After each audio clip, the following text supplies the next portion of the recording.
Next topic is transaction States. അപ്പോൾ നമ്മൾ third മൊഡ്യൂളിന്റെ ലാസ്റ്റത്തെ പാർട്ടാണ് കേട്ടോ. ട്രാൻസാക്ഷൻ നമ്മൾ തുടങ്ങി വെച്ചായിരുന്നു കഴിഞ്ഞ ക്ലാസ്സിൽ. അപ്പോൾ different states of a transaction ആണ് ഇനി ഡിസ്കസ് ചെയ്യാനുള്ളത്. അപ്പോൾ ഓൾറെഡി നമ്മൾ ഡിസ്കസ് ചെയ്ത് കഴിഞ്ഞതാണ് എന്താണ് ട്രാൻസാക്ഷൻ എന്നുള്ളത്. ദാറ്റ് മീൻസ് നമ്മുടെ ഡേറ്റാ ബേസിലുള്ള ഓരോ ലോജിക്കൽ യൂണിറ്റ് ഓഫ് ഓപ്പറേഷൻസിനെ നമുക്ക് ട്രാൻസാക്ഷൻസ് എന്ന് പറയാം. അപ്പോൾ ഇതിനകത്ത് ബേസിക്കലി വരാവുന്ന ഓപ്പറേഷൻസ് എന്ന് പറഞ്ഞാൽ read operation, write operation, abort, commit, ഇത്രയും ഓപ്പറേഷൻസ് ഉണ്ട്. അതായത് നമ്മുടെ ഡാറ്റാബേസ് ഐറ്റം അതിനകത്ത് നമുക്ക് ചെയ്യുന്ന എല്ലാ ഓപ്പറേഷൻസും എന്താണ് ട്രാൻസാക്ഷൻസ് എന്ന് പറയാം. ഓക്കെ, അപ്പൊ അതിനകത്ത് ട്രാൻസാക്ഷൻ സ്റ്റേറ്റ് എന്ന് പറഞ്ഞുകൊണ്ട് നമുക്ക് ആദ്യമേ തന്നെ നമുക്കൊരു ഡയഗ്രാം നോക്കാം. State transition diagram for A database transaction. അപ്പൊ ഇതിനകത്ത് ബേസിക്കലി 5 സ്റ്റേറ്റ്സ് ഉണ്ട്. ഒരു ട്രാൻസാക്ഷൻ ബിഗിൻ ചെയ്തിട്ട് എൻഡ് വരെയുള്ള സ്റ്റേറ്റ്. അതായത് ട്രാൻസാക്ഷൻ സ്റ്റാർട്ട് ചെയ്യുമ്പോൾ നമ്മൾ ബിഗിൻ ട്രാൻസാക്ഷൻ കൊടുക്കും, പിന്നെ ബേസിക് സെറ്റ് ഓഫ് ഓപ്പറേഷൻസ് കൊടുക്കും, പിന്നെ അത് എൻഡ് ചെയ്യും. ഓക്കെ, അപ്പം അത്രയും ഒരു ട്രാൻസാക്ഷൻസിൽ നമുക്ക് പറയാവുന്ന ഡിഫറെന്റ് സ്റ്റേറ്റ്സ് ആണ് ആക്റ്റീവ്, പാർഷ്യലി കമ്മിറ്റഡ്, പിന്നെ കമ്മിറ്റഡ്, പിന്നെ വരാവുന്നത് ടെർമിനേറ്റഡ്, പിന്നെ ഫെയിൽഡ് സ്റ്റേറ്റ്. ഇത്രയും സ്റ്റേറ്റ്സ് ഉണ്ട് ഒരു ട്രാൻസാക്ഷൻ എടുത്താൽ. പിന്നെ അത് ഓരോന്നും എന്താണ് പറയാൻ പോണത്. അപ്പൊ first one active state. Active state എന്ന് പറഞ്ഞാൽ the transaction enters into an active state when the execution process begins. Execution start ചെയ്യുമ്പോൾ മുതൽ അതെന്തായി ആക്റ്റീവ് സ്റ്റേറ്റിലായി. അതായത് നമ്മുടെ റീഡ് റൈറ്റ് ഓപ്പറേഷൻസ് ഒക്കെ പെർഫോം ചെയ്യുന്ന സ്റ്റേറ്റ് ആണ് ആക്റ്റീവ് സ്റ്റേറ്റ്. ഒരു ട്രാൻസാക്ഷൻ ബിഗിൻ ട്രാൻസാക്ഷൻ എന്നുള്ള ആ ഒരു സമയം മുതൽ അതിനകത്തുള്ള റീഡ് റൈറ്റ് ഓപ്പറേഷൻസ് ഒക്കെ ചെയ്യുന്ന ആ ഓപ്പറേഷൻസ് ഒക്കെ പെർഫോം ചെയ്യുന്നത് നമ്മുടെ ആക്റ്റീവ് സ്റ്റേറ്റിലാണ്. ഇനി അടുത്തത് പാർഷ്യലി കമ്മിറ്റഡ് സ്റ്റേറ്റ് ആണ്. പാർഷ്യലി കമ്മിറ്റഡ് സ്റ്റേറ്റ്സ് എന്ന് പറഞ്ഞാൽ നമ്മുടെ ട്രാൻസാക്ഷന്റെ എൻഡ് എത്തി. അപ്പൊ അത് ഡാറ്റാബേസിലേക്ക് അത് പെർമനന്റ്ലി സേവ് ആക്കിയിട്ടില്ല, പക്ഷെ അത് ട്രാൻസാക്ഷന്റെ എൻഡ് എത്തി കഴിയുമ്പോൾ ഉള്ള ഒരു സ്റ്റേറ്റ് ആണ് പാർഷ്യലി കമ്മിറ്റഡ് സ്റ്റേറ്റ്. ഇനി കമ്മിറ്റഡ് സ്റ്റേറ്റ് എന്ന് പറഞ്ഞാൽ എന്താ? നമ്മുടെ ട്രാൻസാക്ഷനിലുള്ള ഫുൾ എക്സിക്യൂഷൻസ് സക്സസ്ഫുള്ളി കംപ്ലീറ്റഡ് ആയി അതിനകത്ത് വന്നിട്ടുള്ള ഡാറ്റാബേസ് എലമെന്റിന്റെ ഒക്കെ ചേഞ്ചസ് പെർമനന്റ്ലി നമ്മുടെ ഡാറ്റാബേസിൽ റെക്കോർഡ് ചെയ്യുന്ന സ്റ്റേറ്റ് ആണ് കമ്മിറ്റഡ് സ്റ്റേറ്റ്. അപ്പൊ കമ്മിറ്റഡ് സ്റ്റേറ്റ് ചെയ്ത് കഴിയുമ്പോഴത്തേക്കും നമ്മുടെ ഡാറ്റാബേസ് എലമെന്റ്സ് നമ്മുടെ ഡാറ്റാബേസിൽ നമ്മൾ ട്രാൻസാക്ഷനിൽ നമ്മൾ ചെയ്ത എല്ലാ ബേസിക് ഓപ്പറേഷൻസിന്റെയും അപ്ഡേഷൻസ് ഡാറ്റാബേസിൽ പെർമനന്റ്ലി റെക്കോർഡഡ് ആവും. അതാണ് കമ്മിറ്റഡ് സ്റ്റേറ്റ്. ഇനി ഫെയിൽഡ് സ്റ്റേറ്റ് എന്ന് പറഞ്ഞാൽ A transaction considers failed when any one of the check fails if the transaction is aborted while it is in the active state. അതായത് failed state എന്ന് പറഞ്ഞാൽ നമുക്ക് different type of failures നമ്മൾ പറഞ്ഞായിരുന്നു. System failures അല്ലെങ്കിൽ ഇതുപോലെ എന്തെങ്കിലും ഒക്കെ എറേഴ്സ് വരുമ്പോഴാണ് നമ്മുടെ ട്രാൻസാക്ഷൻ ഫെയിൽ ആവണത്. ആ ഫെയിൽ സ്റ്റേറ്റിൽ നിന്നുകൊണ്ട് ആ ഫെയിലിയർ സ്റ്റേറ്റിൽ എത്തുമ്പോൾ അതെന്തായി? അത് ഫെയിൽഡ് സ്റ്റേറ്റ് എന്ന് പറഞ്ഞ ആ ഒരു ട്രാൻസിഷൻ ആണ് അവിടെ വരുന്നത്. അതായത് ഒന്നുകിൽ നമ്മുടെ ട്രാൻസാക്ഷൻ ഓപ്പറേഷൻസ് ചെയ്തുകൊണ്ടിരിക്കുമ്പോൾ, അതായത് ആക്റ്റീവ് സ്റ്റേറ്റിലായിരിക്കുമ്പം എന്തെങ്കിലും ഒരു എറർ വന്നു കഴിഞ്ഞാൽ അത് എന്തായി? ഫെയിൽഡ് സ്റ്റേറ്റിലായി. അപ്പൊ ഫെയിൽ ആവാനുള്ള റീസൺസ് ആണ് ആ മേളിൽ പറഞ്ഞത്. സ്റ്റേറ്റ്സ് എന്ന് പറഞ്ഞാൽ state of transaction reaches terminated state when certain transactions which are leaving the system can't be restarted. അതായത് നമ്മുടെ ട്രാൻസാക്ഷന്റെ എക്സിക്യൂഷൻസ് എല്ലാം കംപ്ലീറ്റ് ആക്കാൻ പറ്റാതെ ടെർമിനേറ്റ് ചെയ്യാം. അതായത് നമുക്ക് റീസ്റ്റാർട്ട് ചെയ്യാൻ പറ്റണില്ല, അതിന്റെ പ്രോസസ്സ് എല്ലാം ടെർമിനേറ്റ് ചെയ്യുന്ന ഒരു സ്റ്റേറ്റ് ആണ് ടെർമിനേറ്റഡ് സ്റ്റേറ്റ്. അപ്പൊ ഈ ഒരു ട്രാൻസിഷൻ ഡയഗ്രാം വെച്ചിട്ടാണ് നമ്മളത് എക്സ്പ്ലെയിൻ ചെയ്യേണ്ടത്. ഈ ഒരു ഡയഗ്രാം ഇമ്പോർട്ടന്റ് ആണ് കേട്ടോ. Different states of a transaction അല്ലെങ്കിൽ transition diagram for a transaction. അപ്പൊ ഇതിനകത്ത് തന്നിട്ടുണ്ട്. ഫസ്റ്റ് നമ്മൾ ട്രാൻസാക്ഷൻ സ്റ്റാർട്ട് ചെയ്യുമ്പോൾ ബിഗിൻ ട്രാൻസാക്ഷനിലാണ്, അപ്പം അത് ആക്റ്റീവ് സ്റ്റേറ്റിലായി. അപ്പോൾ ആക്റ്റീവ് സ്റ്റേറ്റിലാകുമ്പോൾ റീഡ് റൈറ്റ് ഓപ്പറേഷൻസ് ഒക്കെ നമ്മളവിടെ പെർഫോം ചെയ്യും. ദെൻ റീഡ് റൈറ്റ് ഓപ്പറേഷൻസ് എല്ലാം കഴിഞ്ഞാൽ ട്രാൻസാക്ഷന്റെ എൻഡ് ട്രാൻസാക്ഷൻ എന്നുള്ള മോഡിൽ എത്തിക്കഴിയുമ്പോൾ അതെന്തായി? പാർഷ്യലി കമ്മിറ്റഡ് സ്റ്റേറ്റ് ആയി. പാർഷ്യലി കമ്മിറ്റഡ് സ്റ്റേറ്റ് എന്ന് പറഞ്ഞാൽ ഡാറ്റാബേസിലേക്ക് പെർമനന്റ്ലി റെക്കോർഡ് ആക്കിയിട്ടില്ല, പക്ഷെ എക്സിക്യൂഷൻസ് ഒക്കെ കംപ്ലീറ്റ് ആയി. ഓക്കെ, അപ്ഡേഷൻസ് ഒക്കെ ആയിട്ടുണ്ട്, പക്ഷെ അത് റെക്കോർഡ് ആയിട്ടില്ല. അപ്പൊ അതാണ് പാർഷ്യലി കമ്മിറ്റഡ് സ്റ്റേറ്റ്. പിന്നെ കമ്മിറ്റ് ചെയ്ത് കഴിയുമ്പോൾ അതെന്തായി? കമ്മിറ്റഡ് സ്റ്റേറ്റിലേക്ക് എത്തി. ഇനി ഇതിനകത്ത് പാർഷ്യലി കമ്മിറ്റഡ് സ്റ്റേറ്റിൽ നിന്ന് നമുക്ക് വേണമെങ്കിൽ എന്താണ്? അബോർട്ട് ചെയ്യുക. കാരണം എന്തെങ്കിലും ഒരു ഫെയിലേഴ്സ് വന്നാലും അത് അബോർട്ട് ചെയ്യേണ്ടി വരും. അപ്പോൾ അത് ഫെയിൽഡ് സ്റ്റേറ്റിലാണ്. ആക്റ്റീവ് സ്റ്റേറ്റിലുള്ളപ്പോഴും, അതായത് എക്സിക്യൂഷൻ നടന്നുകൊണ്ടിരിക്കുമ്പോഴും എക്സിക്യൂഷൻ എല്ലാം കഴിഞ്ഞ് കഴിയുമ്പോഴും അതെന്താണ്? ഫെയിൽഡ് സ്റ്റേറ്റിലേക്ക് വരാനുള്ള ചാൻസ് ഉണ്ട്. അപ്പൊ അത് നമ്മൾ എന്ത് ചെയ്യും? ആ ഒരു സമയത്ത് അത് ഫെയിൽഡ് സ്റ്റേറ്റിലായി. ഇനി കമ്മിറ്റഡ് സ്റ്റേറ്റിൽ എന്ന് പറഞ്ഞാൽ നമുക്ക് കമ്മിറ്റ് ചെയ്ത ചില ട്രാൻസാക്ഷൻസ് റീസ്റ്റാർട്ട് ചെയ്യാൻ പറ്റാത്ത അവസ്ഥ വരും. അപ്പോൾ അത് ടെർമിനേറ്റഡ് സ്റ്റേറ്റിലേക്ക് മാറും. അപ്പൊ ഇത്രയാണ് transition diagram for a transaction. അപ്പൊ ഇത് ഇത്രയും നമ്മൾ ഇതിനകത്ത് ഓരോന്നും സ്റ്റെപ്പ് ബൈ സ്റ്റെപ്പ് ആയിട്ട് എക്സ്പ്ലെയിൻ ചെയ്തിട്ടുണ്ട്. ഇനി അടുത്തത് സിസ്റ്റം ലോഗ്. സിസ്റ്റം ലോഗ് എന്നുകൊണ്ട് ഉദ്ദേശിക്കുന്നത് നമ്മളിപ്പോൾ പറഞ്ഞു, നമ്മൾ ട്രാൻസാക്ഷൻ ഫെയിൽ ആയി കഴിഞ്ഞാൽ അത് എന്ത് ചെയ്യണം, അത് റോൾ ബാക്ക് ചെയ്യണം. അതായത് നമ്മളിപ്പോൾ ഒരു ഫണ്ട് ട്രാൻസ്ഫർ ചെയ്യണം, അക്കൗണ്ട് എയിൽ നിന്ന് അക്കൗണ്ട് ബിയിലേക്ക് ഫണ്ട് ട്രാൻസ്ഫർ ചെയ്യുമ്പം അക്കൗണ്ട് എയിൽ നിന്ന് നമുക്ക് ഒരു എമൗണ്ട് വേറൊരു അക്കൗണ്ടിലേക്ക് നമ്മൾ ട്രാൻസ്ഫർ ചെയ്യാണ്. അപ്പം അക്കൗണ്ട് എയിൽ നിന്ന് ആ എമൗണ്ട് കുറച്ചു, പക്ഷെ അക്കൗണ്ട് ബിയിലേക്ക് അത് ക്രെഡിറ്റ് ആയിട്ടില്ല എന്ന് പറഞ്ഞാൽ അതിന്റെ അർത്ഥം എന്താണ്, ആ ട്രാൻസാക്ഷൻ ഫെയിൽഡ് ആണ്. അത് ട്രാൻസാക്ഷൻ ഫെയിൽഡ് ആയി കഴിഞ്ഞാൽ എന്ത് സംഭവിക്കണം, അതിന്റെ ഇടയ്ക്ക് ആ ട്രാൻസ്ഫറിങ്ങിന്റെ ഇടയ്ക്ക് കംപ്ലീറ്റ് എക്സിക്യൂഷൻസ് തീർന്നേക്കാൾ മുമ്പ് എന്തോ സിസ്റ്റം ഫെയിലിയർ വന്നു അല്ലെങ്കിൽ നെറ്റ്വർക്ക് ഇഷ്യൂ വരുന്ന കഴിയുമ്പം അത് ട്രാൻസാക്ഷൻ ഫെയിൽ ആയി. അപ്പൊ അത് എന്താക്കണം അതിനെ, ആ ട്രാൻസാക്ഷന്റെ ഓപ്പറേഷൻസിനെ അത് റോൾ ബാക്ക് ചെയ്ത് അത് ഇനീഷ്യൽ സ്റ്റേറ്റ് ഏതാണോ അതിനകത്തേക്ക് നമ്മൾ എത്തിക്കണം. ഓക്കെ, അപ്പൊ അതായത് നമുക്ക് ആ ഫെയിലിയേഴ്സിൽ നിന്ന് റിക്കവർ ചെയ്യണം, അതിന്റെ ഇനീഷ്യൽ സ്റ്റേറ്റിലേക്ക് റിക്കവർ ചെയ്യണം. എന്നാൽ മാത്രമാണ് നമ്മുടെ ഡാറ്റാബേസ് സിസ്റ്റം കൺസിസ്റ്റന്റ് സ്റ്റേറ്റിലേക്ക് മാറുള്ളൂ. അപ്പൊ അങ്ങനെ നമ്മുടെ ഫെയിലിയേഴ്സിൽ നിന്ന് റിക്കവർ ചെയ്യണം എന്നുണ്ടെങ്കിൽ നമ്മുടെ ഡാറ്റാബേസിൽ ഒരു സിസ്റ്റം ലോഗ് കീപ്പ് ചെയ്യുന്നുണ്ട്. സിസ്റ്റം ലോഗ് എന്ന് പറഞ്ഞാൽ ഡാറ്റാബേസ് ഓപ്പറേഷൻസ് ഒക്കെ ട്രാക്ക് ചെയ്യാനുള്ള ഒരു ഫയലാണ്. Okay, that file is kept on the disk. അപ്പൊ നമ്മൾ ആ ഒരു ഡാറ്റാബേസിൽ എന്തൊക്കെ ട്രാൻസാക്ഷണൽ ഓപ്പറേഷൻസ് ചെയ്യുന്നോ അതെല്ലാം, ഏതൊക്കെ ഓപ്പറേഷൻസ് ചെയ്യുന്നോ അത് അപ്പം എന്ത് ചെയ്യും, ഈ പറഞ്ഞ ലോഗ് ഫയലിലേക്കും കൂടി റെക്കോർഡ് ചെയ്ത് വെക്കും. എന്നാൽ മാത്രമാണ് നമുക്ക് എന്തെങ്കിലും ഒരു സിസ്റ്റം ഫെയിലിയർ വന്നാൽ അതിന് റോൾ ബാക്ക് ചെയ്യുമ്പം അതിന് ഇനീഷ്യൽ സ്റ്റേറ്റിലേക്ക് പോകണം എന്നുണ്ടെങ്കിൽ ഈ ലോഗ് ഫയലിലുള്ള ഡേറ്റ എടുത്തിട്ടാണ് നമ്മൾ എന്ത് ചെയ്യുക, അതിനെ റിക്കവർ ചെയ്യുന്നത്. ഓക്കെ, അപ്പൊ അതിന് വേണ്ടിയിട്ടാണ് നമ്മൾ സിസ്റ്റം ലോഗ് യൂസ് ചെയ്യുന്നത്. അപ്പൊ നമ്മൾ ട്രാൻസാക്ഷനിലുള്ള ഓരോ ഓപ്പറേഷൻസിനും ഓരോ ലോഗ് റെക്കോർഡ് ഈ പറഞ്ഞ ലോഗ് ഫയലിലേക്ക് നമ്മൾ റൈറ്റ് ചെയ്ത് പോവുകയാണ്. ഓക്കെ, അപ്പോൾ ഒരു ബിഗിൻ ട്രാൻസാക്ഷൻ മുതൽ എൻഡ് ട്രാൻസാക്ഷൻ വരെ ആ ഒരു ഡാറ്റാബേസിൽ ഏതൊക്കെ ട്രാൻസാക്ഷണൽ ഓപ്പറേഷൻസ് ചെയ്യുന്നുണ്ടോ അപ്പൊ എന്ത് ചെയ്യും, അതനുസരിച്ച് ഓരോ റെക്കോർഡും ലോഗ് ഫയലിലേക്കും കീപ്പ് ചെയ്തുകൊണ്ടിരിക്കും. അപ്പൊ ആ ലോഗ് ഫയലിൽ ആ ഒരു ഡാറ്റാബേസ് ചെയ്തിരിച്ചിട്ടുള്ള കംപ്ലീറ്റ് സെറ്റ് ഓഫ് ഓപ്പറേഷൻസും റെക്കോർഡ് ചെയ്തിട്ടാണ് പോണത്. അപ്പൊ ഇൻ കേസ് എന്തെങ്കിലും ഒരു സിസ്റ്റം ഫെയിലിയർ വന്നാൽ നമുക്ക് എന്ത് ചെയ്യണം, ആ ഡാറ്റാബേസ് ട്രാൻസാക്ഷൻ റോൾ ബാക്ക് ചെയ്തിട്ട് അതിന്റെ ഇനീഷ്യൽ സ്റ്റേറ്റിലേക്ക് നമുക്ക് റിക്കവർ ചെയ്യണം. അപ്പൊ റിക്കവർ ചെയ്യണം എന്നുണ്ടെങ്കിൽ നമുക്ക് ഡേറ്റ വേണം. നമുക്ക് ആ ഇനീഷ്യൽ സ്റ്റേറ്റിലുള്ള ഓപ്പറേഷൻസ് എല്ലാം നമുക്ക് റെക്കോർഡഡ് ആണെന്നുണ്ടെങ്കിൽ മാത്രമാണ് നമുക്ക് അതിനകത്തേക്ക് റിക്കവർ ചെയ്യാൻ പറ്റുള്ളൂ. അപ്പൊ റിക്കവർ ചെയ്യാൻ വേണ്ടിയിട്ടാണ് നമ്മൾ ഈ പറഞ്ഞ ലോഗ് ഫയലിൽ നിന്ന് ഡേറ്റ എടുത്തിട്ട് ട്രാക്ക് ചെയ്ത് അതിന്റെ ഇനീഷ്യൽ സ്റ്റേറ്റിലേക്ക് റിക്കവർ ചെയ്യുന്നത്. അപ്പൊ ആ ലോഗ് റെക്കോർഡ് അല്ലെങ്കിൽ സിസ്റ്റം ലോഗിൽ ഡിഫറെന്റ് എൻട്രീസ് ഉണ്ട്. നമ്മുടെ ട്രാൻസാക്ഷനിലുള്ള ഓരോ ഓപ്പറേഷൻസിനും അതിൻ്റെതായ ഓരോ റീഡ് ഓപ്പറേഷൻ ഉണ്ട്, റൈറ്റ് ഓപ്പറേഷൻ ഉണ്ട്, കമ്മിറ്റ് ഉണ്ട്, അബോർട്ട് ഉണ്ട്, അങ്ങനെ ഡിഫറെന്റ് ഓപ്പറേഷൻസ് ഉണ്ട്. ഈ ഓരോ ഓപ്പറേഷൻസ് ചെയ്യുമ്പോഴും അതനുസരിച്ച് ഓരോ റെക്കോർഡ് നമ്മൾ ലോഗ് ഫയലിലായിട്ട് കീപ്പ് ചെയ്യണം. അപ്പൊ ഇനി അത് എന്തൊക്കെയാണ് ആ ലോഗ് റെക്കോർഡ് നമ്മൾ ട്രാക്ക് ചെയ്യണമെന്നുള്ളതാണ് ഇനി പറഞ്ഞു വരുന്നത്, ആ റെഡ് കളറിൽ കാണിച്ചിട്ടുള്ളത്. First one start transaction T. അപ്പോൾ നമ്മുടെ ഡാറ്റാബേസ് ഐറ്റത്തിൽ ഏത് ട്രാൻസാക്ഷൻ ആണ് സ്റ്റാർട്ട് ചെയ്യണേ എന്നുള്ളതാണ് അത് ഇൻഡിക്കേറ്റ് ചെയ്യണത്. Indicate the transaction T has started execution. ഒരു ഡാറ്റാബേസ് ഐറ്റം ആകുമ്പോൾ ഡിഫറെന്റ് നമ്പർ ഓഫ് ട്രാൻസാക്ഷൻസ് ഇങ്ങനെ എക്സിക്യൂട്ട് ചെയ്യുന്നുണ്ടാവും. അപ്പൊ ഏത് ട്രാൻസാക്ഷൻ ആണ് കറന്റ് എക്സിക്യൂട്ട് ചെയ്യുന്നത്, അതായത് എക്സിക്യൂട്ട് ചെയ്യുന്ന ട്രാൻസാക്ഷൻസ് എല്ലാം ട്രാൻസാക്ഷൻസിന്റെ ഡീറ്റെയിൽസ് സ്റ്റാർട്ട് ട്രാൻസാക്ഷൻ ടി എന്നുള്ള എൻട്രി നമ്മുടെ ലോഗ് ഫയലിലായിട്ട് കീപ്പ് ചെയ്യും. ഇനി അടുത്ത എൻട്രി എന്ന് പറയുന്നത് write item T X old value new value. അപ്പൊ നമ്മുടെ ട്രാൻസാക്ഷനിൽ ഒരു write item of X, write of X എന്ന് പറഞ്ഞ് കൊടുത്തേക്കുണ്ട്. രണ്ട് ട്രാൻസാക്ഷൻ ഉണ്ട്, suppose T1 and T2. T1 W of X, അതായത് റൈറ്റ് ഐറ്റം ഓഫ് എക്സ് എന്ന് പറഞ്ഞിട്ടുള്ള ഒരു ഓപ്പറേഷൻ ചെയ്യുകയാണെന്നുണ്ടെങ്കിൽ അതിന് കറസ്പോണ്ടിങ്ങിലി ലോഗ് ഫയലിലേക്ക് എന്ത് എൻട്രി ആയിരിക്കും കീപ്പ് ചെയ്യണത്, റൈറ്റ് ഐറ്റം ഏത് ട്രാൻസാക്ഷൻ ആണെന്ന് പറഞ്ഞു കൊടുക്കുക. അപ്പൊ T1 ആണെങ്കിൽ T1, ഏത് ഡാറ്റാബേസ് ആയിട്ടാണ് അപ്ഡേറ്റ് ചെയ്തതെന്ന് പറഞ്ഞു കൊടുക്കുക.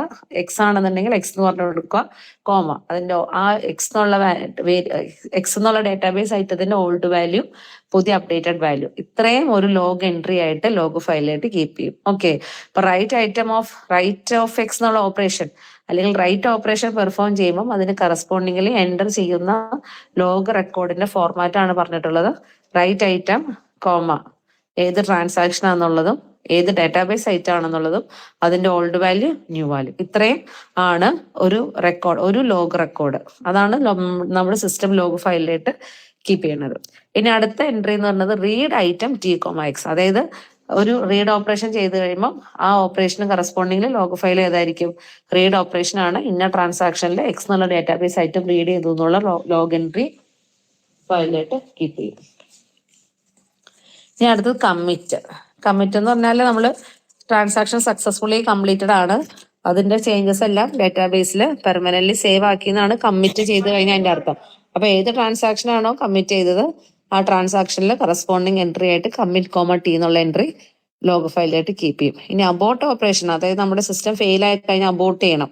ഓക്കെ, അപ്പൊ അതിനകത്ത് അബോർട്ട് എന്നുള്ള ഓപ്പറേഷൻ ചെയ്താലും എന്താണ് അതിന്റെ corresponding log entry abort T എന്നുള്ള രീതിയിൽ അതിനകത്തേക്ക് ലോഗ് ഫയലായിട്ട് കീപ്പ് ചെയ്യും. അപ്പൊ നമുക്കത് റിക്കവർ ചെയ്യണം എന്നുണ്ടെങ്കിൽ അതിനകത്തേക്ക് നമുക്ക് ഇനീഷ്യൽ സ്റ്റേറ്റ് ഒരു ഡാറ്റാബേസ് ഐറ്റത്തിലുള്ള ട്രാൻസാക്ഷനിലുള്ള ഓപ്പറേഷൻസ് എല്ലാം നമുക്ക് എന്ത് ചെയ്യണം, ട്രാക്ക് ചെയ്ത് വന്നാൽ മാത്രമാണ് ഇൻ കേസ് ഏതെങ്കിലും ഒരു ട്രാൻസാക്ഷൻ ഫെയിൽ ആയി കഴിഞ്ഞാൽ അതിനെ ഇനീഷ്യൽ സ്റ്റേറ്റിലേക്ക് നമുക്ക് റിക്കവർ ചെയ്യാൻ പറ്റുള്ളൂ. അപ്പൊ ഇത്രയും ലോഗ് റെക്കോർഡ്സ് നമ്മൾ ഇത് മിക്കവാറും ചോദിക്കാറുള്ള ക്വസ്റ്റ്യൻസ് ആണ്. സിസ്റ്റം ലോഗ് അല്ലെങ്കിൽ ലോഗ് റെക്കോർഡ്സ് ഏതൊക്കെയാന്നുള്ളത്.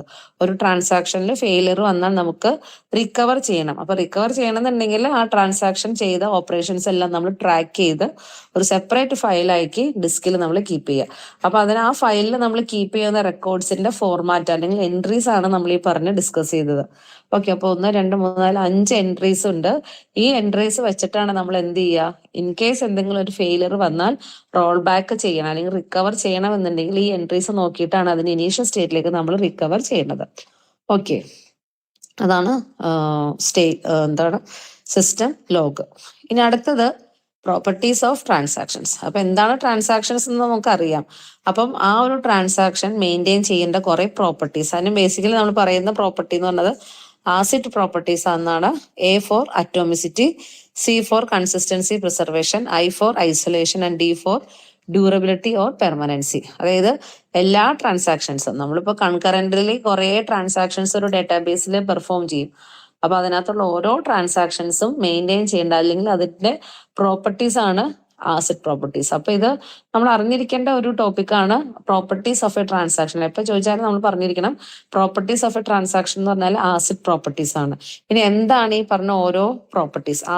ആസിഡ് പ്രോപ്പർട്ടീസിൽ ഫസ്റ്റ് വൺ അറ്റോമിസിറ്റി. അറ്റോമിസിറ്റി എന്ന് പറഞ്ഞാൽ എന്താണ്?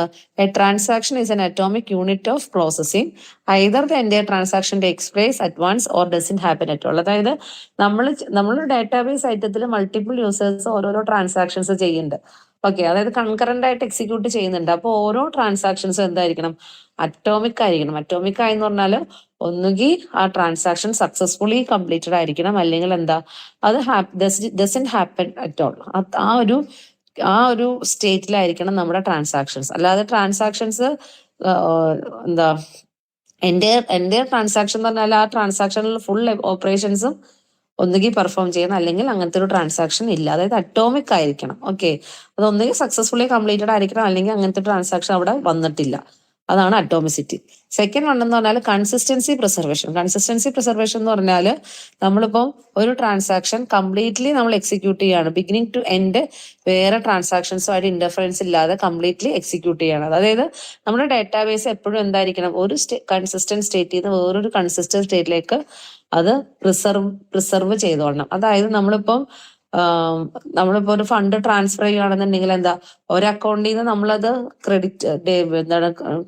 ഡെബിറ്റ് ചെയ്തു, ഒരു അക്കൗണ്ടിൽ നിന്ന് പൈസ കുറച്ചു, പക്ഷെ ആ കുറച്ച് നമുക്ക് ഫണ്ട് ട്രാൻസ്ഫറിംഗ് എന്നുള്ള ഒരു എക്സിക്യൂഷൻ ആണ് വേണ്ടെങ്കിൽ ഒരു അക്കൗണ്ടിൽ നിന്ന് പൈസ കുറച്ചു, പക്ഷെ ആ കുറഞ്ഞ എമൗണ്ട് എവിടെ ആയിരിക്കണം? സെക്കൻഡ് അക്കൗണ്ടിൽ അത് കയറിയിരിക്കണം. അപ്പൊ അതായത് ഒരു ഡാറ്റാബേസ് ഒരു കൺസിസ്റ്റന്റ് സ്റ്റേറ്റിൽ നിന്ന് വേറൊരു കൺസിസ്റ്റന്റ് സ്റ്റേറ്റിലേക്കാണ് അത് പോണത്. അപ്പൊ ഫസ്റ്റ് നമ്മളിപ്പോ 2 അക്കൗണ്ടിലും കൂടെ കൂടുമ്പോൾ 2000 ആണോ ഉള്ളെങ്കിലും ട്രാൻസ്ഫർ ചെയ്ത് കഴിയുമ്പോഴും എന്തായിരിക്കണം? അത് ബാലൻസ്ഡ് ആയിരിക്കണം. ഓക്കെ, അതാണ് കൺസിസ്റ്റൻസി പ്രിസർവേഷൻ കൊണ്ട് പറയുന്നത്. ദെൻ തേർഡ് വൺ എന്ന് പറഞ്ഞാൽ ഐസൊലേഷൻ. ഐസൊലേഷൻ എന്ന് പറഞ്ഞാൽ മൾട്ടിപ്പിൾ ട്രാൻസാക്ഷൻസ് സെയിം ടൈമിൽ അത് എക്സിക്യൂട്ട് ചെയ്യുന്നുണ്ട്, പക്ഷെ എന്താണ്, ഓരോ ട്രാൻസാക്ഷൻസും അതിന്റെ വേറൊരു ട്രാൻസാക്ഷൻ ഇന്റർഫിയർ ചെയ്യില്ല. അത് കാരണം അത് ഓരോന്നും ഐസൊലേറ്റഡ് ആയിട്ട് എക്സിക്യൂട്ട് ചെയ്യാന്നുള്ള ഒരു ഫീല് യൂസറിന് ഉണ്ടാവും.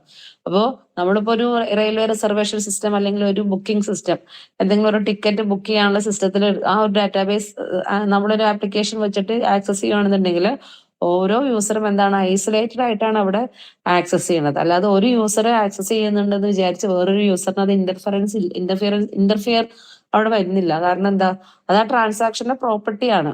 മീൻസ് ഓരോ യൂസറും ഓരോ സെപ്പറേറ്റ് ഐസൊലേറ്റഡ് ആയിട്ടായിരിക്കും ഡാറ്റാബേസിനെ ആക്സസ് ചെയ്യണത്. അപ്പൊ അങ്ങനെ ആ ഒരു പ്രോപ്പർട്ടി അവിടെ ഓക്കെ അല്ല എന്നുണ്ടെങ്കിൽ എന്താ, അവിടെ ഇന്റർഫറൻസ് വരും, ഒരു ട്രാൻസാക്ഷൻസും അവിടെ എക്സിക്യൂട്ട് ചെയ്യാൻ പറ്റില്ല. അതാണ് തേർഡ് വൺ, ഐസൊലേഷൻ. എല്ലാ existence of a transaction must not interfere another transaction. Okay, അപ്പൊ multiple users same database item നമ്മൾ എക്സിക്യൂട്ട് ചെയ്തുകൊണ്ടിരിക്കുമ്പോൾ ഓരോ യൂസറും ഒരു ഐസൊലേറ്റഡ് എൻവയോൺമെന്റിലാണ് എക്സിക്യൂട്ട് ചെയ്യുന്നത്. ആ യൂസറിന് ഫീൽ ഉണ്ടാവണം. അതാണ് third property. Last one durability. Durability എന്ന് പറഞ്ഞാൽ നമ്മൾ ഡാറ്റാബേസിൽ ഒരു ട്രാൻസാക്ഷൻ വഴി കുറെ ചേഞ്ചസ് ഒക്കെ ചെയ്തു. ആ ചേഞ്ചസ് ഒക്കെ എന്തായിരിക്കണം? നമ്മുടെ ഡാറ്റാബേസിൽ അത് പെർമനന്റ്ലി സേവ് ആയിരിക്കണം. കാരണം എന്ത് ഫെയിലേഴ്സ് വന്നാലും അത് ഡാറ്റാബേസിലുള്ള ചേഞ്ചസ് അല്ലെങ്കിൽ അതിനകത്തുള്ള ഡേറ്റ എന്താ നമുക്ക് ലോസ്റ്റ് ആവാൻ പാടില്ല. അതായത് നമ്മുടെ ഡേറ്റ എപ്പോഴും എന്തായിരിക്കണം? ഡ്യൂറബിൾ ആയിരിക്കണം അല്ലെങ്കിൽ പെർമനന്റ് ആയിരിക്കണം. ഓക്കെ, ഒരു കമ്മിറ്റഡ് ട്രാൻസാക്ഷൻ ചെയ്ത് കഴിഞ്ഞിട്ട് വരുന്ന ഡേറ്റ അത് എന്തായിരിക്കണം? അത് ഡ്യൂറബിലിറ്റി അല്ലെങ്കിൽ പെർമനൻസി കീപ്പ് ചെയ്യണം. അപ്പൊ ഈ 4 പ്രോപ്പർട്ടീസ് കൂടുന്നതാണ് പ്രോപ്പർട്ടീസ് ഓഫ് എ ട്രാൻസാക്ഷൻ. അപ്പൊ അതിനെ നമ്മൾ ഷോർട്ടായിട്ട് വിളിക്കുന്നതാണ് ആസിഡ് പ്രോപ്പർട്ടി. ആസിഡില് atomicity, consistency, preservation, isolation and durability or permanency. അപ്പൊ ഇതാണ് acid properties.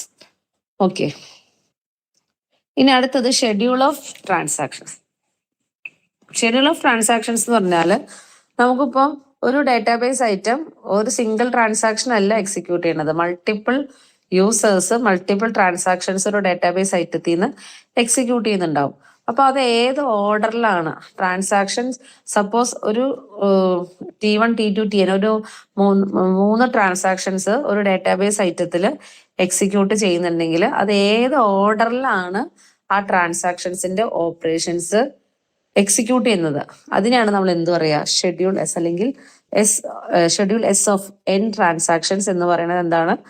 Ordering of operations of the transactions. അപ്പൊ നമുക്കറിയാം കുറെ യൂസേഴ്സ് ഉണ്ടെന്നുണ്ടെങ്കിൽ ഒരു യൂസർ എക്സിക്യൂട്ട് കംപ്ലീറ്റ് കഴിഞ്ഞിട്ടല്ല എക്സിക്യൂഷൻ ഒരു യൂസറിനെ കംപ്ലീറ്റ് ആക്കിയിട്ടല്ല അടുത്ത യൂസർ സ്റ്റാർട്ട് ചെയ്യേണ്ടത്. അതായത് ഒരു സീരിയൽ പ്രോസസ്സിംഗ് അല്ല, അത് ഇന്റർലീവ്ഡ് ഇതേക്കുമാണ്. ഒരു യൂസർ അത് ആക്സസ് ചെയ്യുന്നു, അതിന്റെ ഇടയിൽ കൂടെ വേറെ യൂസർ അതിനെ ആക്സസ് ചെയ്യുന്നു, അങ്ങനെ അങ്ങനെ ഇന്റർലീവ്ഡ് ഓപ്പറേഷൻസ് ആണ് നമ്മുടെ ട്രാൻസാക്ഷൻസ്. അപ്പം അത് ഏത് ഓർഡറിലാണ് ഓരോ ട്രാൻസാക്ഷൻസിന്റെയും ഓപ്പറേഷൻസ് എക്സിക്യൂട്ട് ചെയ്യുന്നത് അതിനാണ് നമ്മൾ എന്ത് പറയുക? ഷെഡ്യൂൾ ഓഫ് ട്രാൻസാക്ഷൻസ് കൊണ്ട് ഉദ്ദേശിക്കുന്നത്. അപ്പോൾ ഓരോ ട്രാൻസാക്ഷൻസിലും കുറെ റീഡ് ഓപ്പറേഷൻസ് ഉണ്ടാവും, റൈറ്റ് ഓപ്പറേഷൻസ് ഉണ്ടാവും, കമ്മിറ്റ് ഉണ്ടാവും, അബോർട്ട് ഒക്കെ ഉണ്ടാവും, ബേസിക് ഓപ്പറേഷൻസ് ഉണ്ടാവും.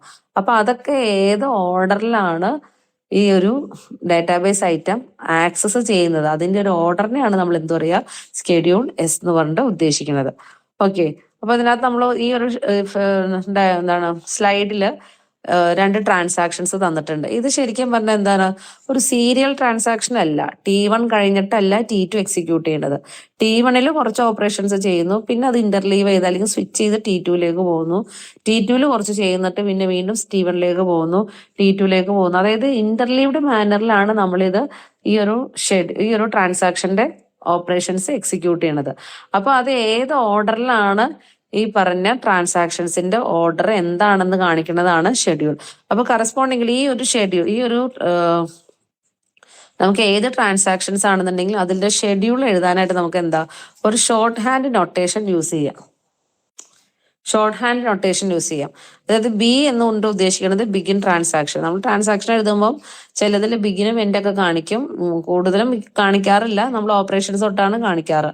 അപ്പൊ ബിഗിൻ ട്രാൻസാക്ഷൻ ആണെങ്കിൽ ബി വെച്ച് കാണിക്കും, റീഡ് ഓപ്പറേഷൻ ആണെന്നുണ്ടെങ്കിൽ R, റൈറ്റ് ഓപ്പറേഷൻ ആണെങ്കിൽ W, എന്റെ ട്രാൻസാക്ഷന് E എന്ന് കൊടുക്കും, പിന്നെ കമ്മിറ്റ് ആണെങ്കിൽ C കൊടുക്കും, A ആണെങ്കിൽ അബോർട്ട് കൊടുക്കും. അപ്പൊ നമുക്ക് ഈ ഒരു ട്രാൻസാക്ഷൻ T1, T2 എന്നുള്ള 2 ട്രാൻസാക്ഷൻ ഉണ്ട്.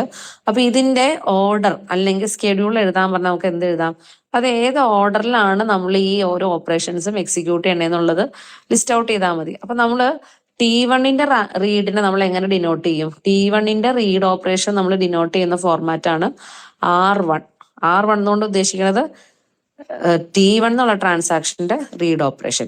ഇനി അത് ഏത് ഡാറ്റാബേസ് ഐറ്റം ആണെന്നുള്ളത് ബ്രാക്കറ്റിൽ പ്രൊവൈഡ് ചെയ്യുക. അപ്പൊ നമുക്ക് ഈ ഒരു സ്ലൈഡിൽ ട്രാൻസാക്ഷൻസിന്റെ സ്കെഡ്യൂൾ എഴുതാൻ പറഞ്ഞാൽ നമുക്ക് എങ്ങനെ എഴുതാം? ഫസ്റ്റ് എക്സിക്യൂട്ട് ചെയ്യുന്നത് T1ന്റെ റീഡ് ഐറ്റം ഓഫ് X ആണ്. അപ്പൊ അതിന്റെ കറസ്പോണ്ടിങ്ങില് ഓപ്പറേഷൻ എങ്ങനെ എഴുതാം? R1 ഓഫ് X എന്ന് എഴുതി. ഇനി X = X - n നമുക്കത് സ്കെഡ്യൂളിൽ കാണിക്കേണ്ട ആവശ്യമില്ല. ആ ഒരു അപ്ഡേറ്റ് ഓപ്പറേഷൻസ് നമുക്ക് നമ്മുടെ സ്കെഡ്യൂളിൽ കാണിക്കൂല. ഈ പറഞ്ഞ റീഡ്, റൈറ്റ്, അബോർട്ട്, കമ്മിറ്റ് ഈ 4 ഓപ്പറേഷൻസ് ആണ് നമ്മൾ സ്കെഡ്യൂളിൽ ഓർഡറിൽ എഴുതേണ്ടത്. അപ്പൊ റീഡ് ഐറ്റം ഓഫ് X എന്ന് പറയുമ്പോൾ നമ്മൾ R1 ഓഫ് X എന്ന് എഴുതി. പിന്നെ X equal to X minus N ആയിരുന്നു. പിന്നെ എന്ത് ചെയ്തു, T2ലേക്ക് സ്വിച്ച് ചെയ്തു. T2ലെ ഏത് ഓപ്പറേഷനാണ് ചെയ്യേണ്ടത്, റീഡ് ഐറ്റം ഓഫ് എക്സ്. അപ്പൊ നമ്മൾ അതിന്റെ കറസ്പോണ്ടിങ് നൊട്ടേഷൻ സ്കെഡ്യൂളിൽ എഴുതുക. അപ്പൊ ഇങ്ങനെ വരും R2 ഓഫ് എക്സ്. ഓക്കെ, നിങ്ങൾക്ക് മനസ്സിലായി കാണുമെന്ന് വിചാരിക്കുന്നു. R2 ഓഫ് എക്സ് എന്ന് പറഞ്ഞാൽ read operation of transaction T2 on the variable X, അതാണ് അതിന്റെ അർത്ഥം. അഗെയിൻ T2ൽ നിന്ന് സ്വിച്ച് T1ലേക്ക് വന്നു. T1ൽ റൈറ്റ് ഐറ്റം ഓഫ് എക്സ് ആണ്. അപ്പൊ നമുക്ക് എങ്ങനെ എഴുതാം, W1 ഓഫ് എക്സ് എന്ന് എഴുതാം. പിന്നെ റീഡ് ഐറ്റം ഓഫ് വൈ ആണ്, അപ്പൊ R1 ഓഫ് വൈ എന്ന് എഴുതി. പിന്നെ റൈറ്റ് ഐറ്റം ഓഫ് എക്സ് ആണ്, W2 ഓഫ് എക്സ് എന്ന് എഴുതി. പിന്നെ തിരിച്ച് വീണ്ടും T1ലേക്ക് വന്നു, W1 ഓഫ് വൈ എന്ന് എഴുതി. അപ്പൊ ഈ രീതിയിൽ ട്രാൻസാക്ഷൻസിന്റെ ഓപ്പറേഷൻസ് അല്ലെങ്കിൽ എക്സിക്യൂഷണൽ ഓപ്പറേഷൻസ് ഓർഡർ ചെയ്ത് എഴുതുന്ന പ്രോസസ്സാണ് എന്ത്, സ്കെഡ്യൂൾ എന്നുകൊണ്ട് ഉദ്ദേശിക്കുന്നത്. അപ്പൊ അതിനകത്തുള്ള നൊട്ടേഷനാണ്, എല്ലായിടത്തും തന്നെ ഈ ഒരു നൊട്ടേഷനാണ് യൂസ് ചെയ്യുന്നത്. ഫസ്റ്റ് ട്രാൻസാക്ഷന്റെ ഓപ്പറേഷൻ ആണെന്നുണ്ടെങ്കിൽ അതിന് 1 എന്ന് കൊടുക്കുക. സെക്കൻഡ് ട്രാൻസാക്ഷന്റെ ഓപ്പറേഷൻ ആണെങ്കിൽ 2 എന്നുള്ള രീതിയിൽ കൊടുക്കുക. ഇനി ഇതിൽ കൂടുതൽ ട്രാൻസാക്ഷൻസ് ഉണ്ടെങ്കിൽ T1, T2, T3 എന്നുള്ള ഫോർമാറ്റിലാണ് പോണത്.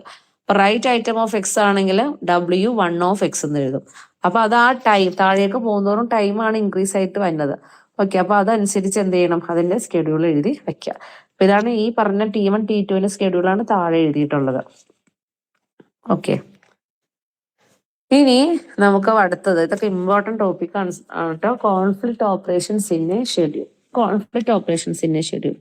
അപ്പൊ നമ്മൾ ആദ്യമേ തന്നെ ട്രാൻസാക്ഷൻസ് എന്താന്ന് പറഞ്ഞു, പിന്നെ സ്കെഡ്യൂൾ എന്താന്ന് പറഞ്ഞു. സ്കെഡ്യൂൾ എന്ന് പറഞ്ഞാൽ എന്താന്ന് പറഞ്ഞത്, നമ്മുടെ ട്രാൻസാക്ഷൻസിന്റെ ഓപ്പറേഷൻസിന്റെ ഓർഡർ ആണ് ഷെഡ്യൂൾ.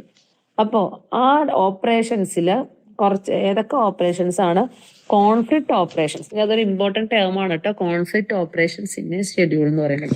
അപ്പോൾ 2 operations in a schedule are said to be conflict if they satisfy all 3 of the following conditions. അതായത് നമുക്കിപ്പം ഒരു സ്കെഡ്യൂൾ തന്നിട്ടുണ്ട്, അതിനകത്ത് കോൺഫ്ലിക്റ്റ് ഓപ്പറേഷൻസ് ഏതൊക്കെയാണ്, അല്ലെങ്കിൽ ഏതൊക്കെ ഓപ്പറേഷൻസ് ആണ് കോൺഫ്ലിക്റ്റ് എന്ന് പറയണമെന്നുണ്ടെങ്കിൽ അതിന് 3 കണ്ടീഷൻസ് സാറ്റിസ്ഫൈഡ് ആയിരിക്കണം. ഒന്നാമത്തത്, they belong to different transactions. Second one, they access the same item X and at least one of the operation is a right item of X. അപ്പം ഈ 3 കണ്ടീഷൻസ് സാറ്റിസ്ഫൈ ചെയ്തിട്ടുള്ള operations ഒരു സ്കെഡ്യൂളിൽ ഉണ്ടെന്നുണ്ടെങ്കിൽ അതെല്ലാം എന്താണ്, conflict operations ആണ്. 2 operations ആണ് നമ്മൾ നോക്കുന്നത്. ഫോർ എക്സാമ്പിൾ ഇത് നോക്കാം. ഒരു എക്സാമ്പിളിൽ ഒരു ടേബിൾ ഫോർമാറ്റിൽ നമുക്ക് സ്കെഡ്യൂൾ തന്നിട്ടുണ്ട്. അല്ലാതെ നമ്മൾ അതിന് ഒരു സെന്റൻസ് അല്ല, ഒരു സ്റ്റേറ്റ്മെന്റ് പോലെ എഴുതിയിട്ടുണ്ട്. SA എന്ന് പറഞ്ഞ ഷെഡ്യൂളായിട്ട് എഴുതിയിട്ടുണ്ട്. അപ്പൊ ടേബിളിൽ തന്നിട്ടുള്ള ട്രാൻസാക്ഷൻസിന്റെ ഓർഡർ നിരത്തി പിടിച്ച് എഴുതിയേക്കുന്നതാണ് ആ ബ്ലാക്ക് ലൈനിൽ കാണിച്ചിട്ടുള്ളത്. ഇനി ഈ ഒരു ഷെഡ്യൂളിൽ ഏതൊക്കെയാണ് കോൺഫ്ലിക്റ്റ് ഓപ്പറേഷൻസ് എന്ന് നോക്കണം. അപ്പൊ കോൺഫ്ലിക്റ്റ് ഓപ്പറേഷൻസ് ആണോ എന്ന് നോക്കാനുള്ള ഫസ്റ്റ് കണ്ടീഷൻ എന്താ, 2 ഓപ്പറേഷൻസ് കോൺഫ്ലിക്റ്റ് ആണെന്ന് പറയണമെന്നുണ്ടെങ്കിൽ അതിന്റെ ഫസ്റ്റ് കണ്ടീഷൻ ആ 2 ഓപ്പറേഷൻസ് എന്തായിരിക്കണം, ഡിഫറെന്റ് ട്രാൻസാക്ഷൻസിലെ ആയിരിക്കണം. അതായത് ഒരെണ്ണം ഫസ്റ്റ് ട്രാൻസാക്ഷനിലെയും അടുത്തത് സെക്കൻഡ് ട്രാൻസാക്ഷൻസിലെ ആയിരിക്കണം. അതാണ് ഫസ്റ്റ് കണ്ടീഷൻ. സെക്കൻഡ് കണ്ടീഷൻ എന്ന് പറഞ്ഞാൽ അത് സെയിം ഡേറ്റാബേസ് ഐറ്റത്തിലും ആയിരിക്കണം. അപ്പോൾ ഫസ്റ്റ് ട്രാൻസാക്ഷനിലെ ഫസ്റ്റ് ട്രാൻസാക്ഷനിലെ ഓപ്പറേഷൻ എടുത്ത ഡേറ്റാബേസ് ഐറ്റം തന്നെ സെക്കൻഡ് ട്രാൻസാക്ഷനിലും അത് എടുക്കുകയാണെന്നുണ്ടെങ്കിൽ അത് രണ്ടാമത്തെ കണ്ടീഷൻ ട്രൂ ആയി. ഇനി മൂന്നാമത്തെ കണ്ടീഷൻ എന്താണ്, at least 1 operation is A write operation. Okay, അപ്പൊ 2 ഓപ്പറേഷൻസ് കോൺഫ്ലിക്റ്റ് ആണെന്ന് പറയണമെന്നുണ്ടെങ്കിൽ അത് ആ 2 ഓപ്പറേഷൻസ് ഡിഫറെന്റ് ട്രാൻസാക്ഷൻസിലെ ആയിരിക്കണം, സെയിം ഡേറ്റാബേസ് ഐറ്റത്തിൽ ചെയ്യുന്ന ഓപ്പറേഷൻ ആയിരിക്കണം, അറ്റ്ലീസ്റ്റ് ഒരെണ്ണമെങ്കിലും എന്തായിരിക്കണം, റൈറ്റ് ഓപ്പറേഷനും ആയിരിക്കണം. അപ്പൊ അത് ഏതൊക്കെയാണെന്നുള്ളത് നമുക്ക് ഐഡന്റിഫൈ ചെയ്യാം. അപ്പൊ നമുക്ക് സ്കെഡ്യൂൾ തന്നിട്ടുണ്ട്, അതിനകത്തുനിന്ന് നമ്മൾ എന്ത് ചെയ്യണം, കോൺഫ്ലിക്റ്റ് ഓപ്പറേഷൻസ് ഏതൊക്കെയാണെന്ന് എഴുതുക. അപ്പൊ ഈ 3 കണ്ടീഷൻസ് സാറ്റിസ്ഫൈ ചെയ്തിട്ടുള്ള സെറ്റുകളെല്ലാം എന്തായിരിക്കും, കോൺഫ്ലിക്റ്റിംഗ് ഓപ്പറേഷൻസ് ആയിരിക്കും. അപ്പൊ ഫസ്റ്റ് നോക്കാം, R1 of X, R2 of X. നമുക്ക് ഒന്നുകിൽ ആ ടേബിൾ നോക്കാം, അല്ലെങ്കിൽ സ്കെഡ്യൂൾ എഴുതിയേക്കണേ നോക്കാം. ഫസ്റ്റ് ഓപ്പറേഷൻ ഈ X equal to X minus N, X equal to X plus M, അതൊന്നും നമ്മൾ നോക്കേണ്ട ആവശ്യമില്ല. നമ്മൾ ബേസിക് ഓപ്പറേഷൻസ് മാത്രമാണ് സ്കെഡ്യൂളിൽ ഡിസ്കസ് ചെയ്യുന്നത്. അപ്പൊ ഫസ്റ്റ് നമ്മൾ T1 R1 ഓഫ് എക്സും T2 R2 ഓഫ് എക്സ് കൊടുക്കുക. ഓക്കെ, അത് രണ്ടും കോൺഫ്ലിക്റ്റ് ഓപ്പറേഷൻസ് ആണോ നോക്കുക. അത് രണ്ടും കോൺഫ്ലിക്റ്റ് ഓപ്പറേഷൻസ് അല്ല. കാരണം എന്താ, കോൺഫ്ലിക്റ്റ് ഓപ്പറേഷൻസ് ആവണമെന്നുണ്ടെങ്കിൽ ഡിഫറെന്റ് ട്രാൻസാക്ഷൻ ആയിരിക്കണം, സെയിം ഡേറ്റാബേസ് ആയിട്ട് ആയിരിക്കണം, അറ്റ്ലീസ്റ്റ് ഒരു ഓപ്പറേഷൻ എന്തായിരിക്കണം, റൈറ്റ് ആയിരിക്കണം. അപ്പൊ ഇതിനകത്ത് ഇപ്പൊ രണ്ടും റീഡ് ആയതുകൊണ്ട് അത് കോൺഫ്ലിക്റ്റ് അല്ല. ഓക്കെ, ഇനി വീണ്ടും നോക്കാം. അടുത്ത നമ്മളിങ്ങനെ ഓരോന്ന് ചെക്ക് ചെയ്യുക. R2 ഓഫ് എക്സും W1 ഓഫ് എക്സും എന്താണ് കോൺഫ്ലിക്റ്റ് ആണോ നോക്കുക. R2 ഓഫ് എക്സും W1 ഓഫ് എക്സും കോൺഫ്ലിക്റ്റ് ആണോ നോക്കുക. അത് കോൺഫ്ലിക്റ്റ് ആണ്. കാരണം എന്താ, R2 ഓഫ് എക്സും W1ഉം. അപ്പൊ ഓർണം T2യിലാണ് ഓർണം T1ലാണ്. സെയിം ഡേറ്റാബേസ് ഐറ്റം എക്സ് ആണ്. അറ്റ്ലീസ്റ്റ് ഒരു ഓപ്പറേഷൻ എന്താണ്, റൈറ്റ് ഓപ്പറേഷനാണ്. അപ്പൊ അത് കോൺഫ്ലിക്റ്റ് ഓപ്പറേഷൻ ആണ്. ഓക്കെ, ഇനി വീണ്ടും നോക്കാം. ആ ടേബിൾ നോക്കി കഴിഞ്ഞിട്ട് നോക്കാം. റൈറ്റ് ഐറ്റം ഓഫ് എക്സും റീഡ് ഐറ്റം ഓഫ് വൈയും കോൺഫ്ലിക്റ്റ് ആണോ? അല്ല. കാരണം എന്താ, അത് രണ്ടും സെയിം ട്രാൻസാക്ഷനിലെ ഓപ്പറേഷൻസ് ആണ്. അപ്പൊ അത് നമുക്ക് നോക്കേണ്ട ആവശ്യമില്ല. പിന്നെ നോക്കേണ്ടത് ഏതാണ്, പിന്നെ നോക്കേണ്ടത് R2 ഓഫ് എക്സും W1, അത് നോക്കിയതാണ്. W1 ഓഫ് എക്സും W2 ഓഫ് എക്സും. ഓക്കെ, അപ്പൊ W1 W2 എന്താ നമ്മൾ പറഞ്ഞിട്ടോ. W1 എന്ന് പറഞ്ഞാൽ T1ലെ റൈറ്റ് ഓഫ് എക്സ് ആണ് W1 കൊണ്ട് നമ്മൾ ഇൻഡിക്കേറ്റ് ചെയ്യണത്. അപ്പൊ W1 ഓഫ് എക്സും W2 ഓഫ് എക്സും കോൺഫ്ലിക്റ്റ് ആണോ? കോൺഫ്ലിക്റ്റ് ആണ്. കാരണം എന്താ, W1 first transaction, W2 second transaction, same database item X, അതിനകത്ത് ഒരെണ്ണം അറ്റ്ലീസ്റ്റ് ഒരെണ്ണെങ്കിലും റൈറ്റ് ഓപ്പറേഷൻ ആണെന്നാണ് പറഞ്ഞേക്കുന്നത്. ഇതിനകത്ത് രണ്ടെണ്ണം റൈറ്റ് ആണ്. അപ്പൊ അത് രണ്ടും എന്താണ്, കോൺഫ്ലിക്റ്റ് ഓപ്പറേഷൻ.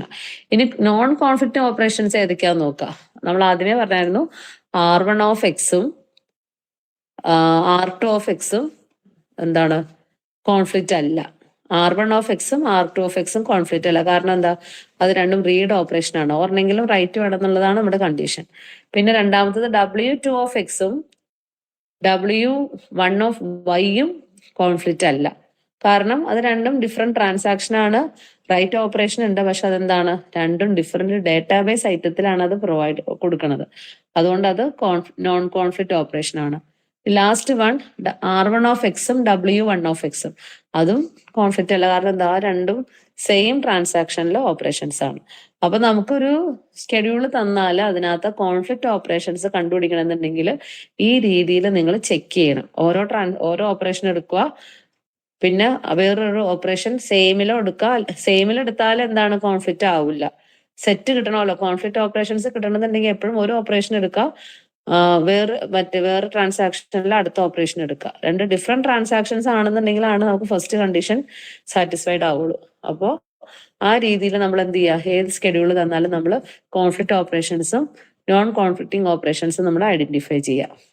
ഓക്കെ, അപ്പൊ അത്രയാണ് നമ്മുടെ സ്കെഡ്യൂളിൽ പറയാനുള്ളത്. ഈ കോൺഫ്ലിക്റ്റ് ഓപ്പറേഷൻസും നോൺ കോൺഫ്ലിക്റ്റ് ഓപ്പറേഷൻസും മനസ്സിലാക്കിയാലാണ് നമുക്ക് ഇനി അതിന്റെ ഓർഡറും സീരിയലൈസബിലിറ്റി ഒക്കെ പറയാൻ പറ്റുള്ളൂ കേട്ടോ.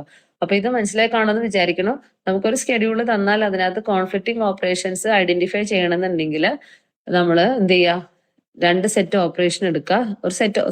രണ്ട് സെറ്റിൽ ഒരു സെറ്റ് ഓപ്പറേഷൻ എടുക്കുക. ആ ഓപ്പറേഷൻസിൽ രണ്ടും ഡിഫറെന്റ് ട്രാൻസാക്ഷൻസിലാണോ നോക്കുക, സെയിം ഡേറ്റാബേസ് ഐറ്റത്തിലാണോ നോക്കുക, അറ്റ്ലീസ്റ്റ് ഒരു ഓപ്പറേഷനെങ്കിലും റൈറ്റ് ഉണ്ടോ എന്ന് നോക്കുക. അപ്പൊ ആ രീതിയിൽ ഓരോന്നും മറ്റതുമായിട്ട് ഇങ്ങനെ മാച്ച് ചെയ്ത് കോൺഫ്ലിക്റ്റ് ഓപ്പറേഷൻസ് ഐഡന്റിഫൈ ചെയ്യാം.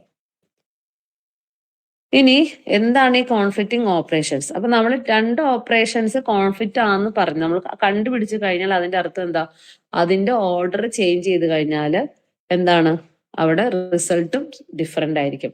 അതായത് നമ്മൾക്കിപ്പോ ഒരു ഷെഡ്യൂൾ തന്നാൽ അതിനകത്ത് കോൺഫ്ലിക്റ്റ് ഓപ്പറേഷൻസ് ഏതൊക്കെയാന്ന് നമ്മൾ ഐഡന്റിഫൈ ചെയ്തു. അപ്പൊ അതിന്റെ ഓർഡർ ചേഞ്ച് ചെയ്യാന്ന് പറഞ്ഞാൽ, സപ്പോസ് ഒരു ഷെഡ്യൂളിൽ T1 T2 T1 W1 of X കഴിഞ്ഞിട്ടാണ് T2 R2 ഓഫ് എക്സ് വന്നത്. അപ്പൊ അത് രണ്ടും കോൺഫ്ലിക്റ്റ് ഓപ്പറേഷൻസ്. അപ്പം T1 റൈറ്റ് കഴിഞ്ഞിട്ടാണ് T2 റീഡ് ചെയ്തത്. അതേ ഔട്ട്പുട്ട് ആയിരിക്കില്ല ആ കോൺഫ്ലിക്റ്റ് ഓപ്പറേഷൻസിന്റെ ഓർഡർ ചേഞ്ച് ചെയ്ത്. അതായത് R2 കഴിഞ്ഞിട്ട് W1 വെച്ച് കഴിഞ്ഞാൽ നമുക്ക് വേറൊരു ഔട്ട്കം ആയിരിക്കും കിട്ടുന്നത്. അതാണ് നമ്മൾ ഇതിനകത്ത് പറഞ്ഞിരിക്കുന്നത്. കോൺഫ്ലിക്റ്റ് ഓപ്പറേഷൻസ് നമ്മൾ എന്താണ്, അതിന്റെ ഓർഡർ ചേഞ്ച് ചെയ്ത് കഴിഞ്ഞാൽ നമുക്ക് റിസൾട്ടും എന്തായിരിക്കും, ഡിഫറെന്റ് ആയിരിക്കും. ഓക്കെ, അപ്പൊ ഇതിനകത്ത് ഒരു എക്സാമ്പിൾ തന്നിട്ടുണ്ട്. R1 ഓഫ് എക്സും W2 ഓഫ് എക്സും, അത് രണ്ടും കോൺഫ്ലിക്റ്റ് ഓപ്പറേഷൻസ് ആണ്. അപ്പൊ അതിന് നമ്മള് ഇതിന്റെ അർത്ഥം എന്താ, R1 of X W2 of X എന്ന് പറഞ്ഞാൽ അതിന്റെ അർത്ഥം എന്താണ്, value is read by transaction T1 before it is return. അതായത് T1 നിന്നുള്ള ട്രാൻസാക്ഷനാണ് T2 റൈറ്റ് ചെയ്യണത്. ഓക്കെ, അതായത് റൈറ്റ് ചെയ്യണേക്കാളും മുമ്പ് എന്ത് ചെയ്തു, റീഡ് ചെയ്ത് വെച്ചേക്കും. അപ്പൊ നമുക്ക് ശരിക്കും കിട്ടുന്ന വാല്യൂ ഏതാണ്, ഇൻകറക്റ്റ് വാല്യൂ ആണ് കിട്ടുന്നത്. അപ്പൊ അങ്ങനെ വരുന്ന പ്രോബ്ലം ആണ് റീഡ് റൈറ്റ് കോൺഫ്ലിക്റ്റ്. അതായത് R1 of X W2 of X, ആ ഒരു കോൺഫ്ലിക്റ്റ് ഓപ്പറേഷൻസിന്റെ ഓർഡർ എന്ന് പറഞ്ഞാൽ ആദ്യം R1 കഴിഞ്ഞിട്ടാണ് പിന്നെ T2 റൈറ്റ് ചെയ്യേണ്ടത്. അപ്പൊ ശരിക്കും പറഞ്ഞാൽ എന്താണ് റീഡ് റൈറ്റ് കോൺഫ്ലിക്റ്റ്, അതായത് റൈറ്റ് ചെയ്തതിന് അല്ല റീഡ് ചെയ്യേണ്ടത്, ആദ്യം റീഡ് ചെയ്തിട്ടാണ് പിന്നെയാണ് റൈറ്റ് ചെയ്യേണ്ടത്. അപ്പൊ അങ്ങനെ വരുമ്പോൾ നമുക്ക് എന്താ അതിന്റെ റിസൾട്ട് ഡിഫറെന്റ് ആയിരിക്കും. ഓക്കെ, അപ്പൊ അങ്ങനെ വരുന്ന ഷെഡ്യൂളിനാണ് നമ്മൾ റീഡ് റൈറ്റ് കോൺഫ്ലിക്റ്റ് എന്ന് പറയുന്നത്. അപ്പൊ നമുക്ക് ഇതിനകത്ത് W2 കഴിഞ്ഞിട്ട് R1 ചെയ്ത് കഴിഞ്ഞാൽ വേറെ ഔട്ട്കം ആയിരിക്കും. R1 കഴിഞ്ഞിട്ട് W2 ചെയ്താൽ വേറെ ഔട്ട്കം ആയിരിക്കും. അതായത് അത് രണ്ടും കോൺഫ്ലിക്റ്റ് ഓപ്പറേഷൻസ് ആയതുകൊണ്ട് അതിന്റെ ടൈം ചേഞ്ച് ചെയ്യാണ്, അല്ലെങ്കിൽ അതിന്റെ ഓർഡർ ചേഞ്ച് ചെയ്ത് കഴിഞ്ഞാൽ നമുക്ക് കിട്ടുന്ന റിസൾട്ടും എന്തായിരിക്കും, ഡിഫറെന്റ് ആയിരിക്കും. ഓക്കെ, അപ്പോൾ അതിനെയാണ് നമ്മൾ എന്ത് പറയാ, first problem read write conflict എന്ന് പറയുന്നത്.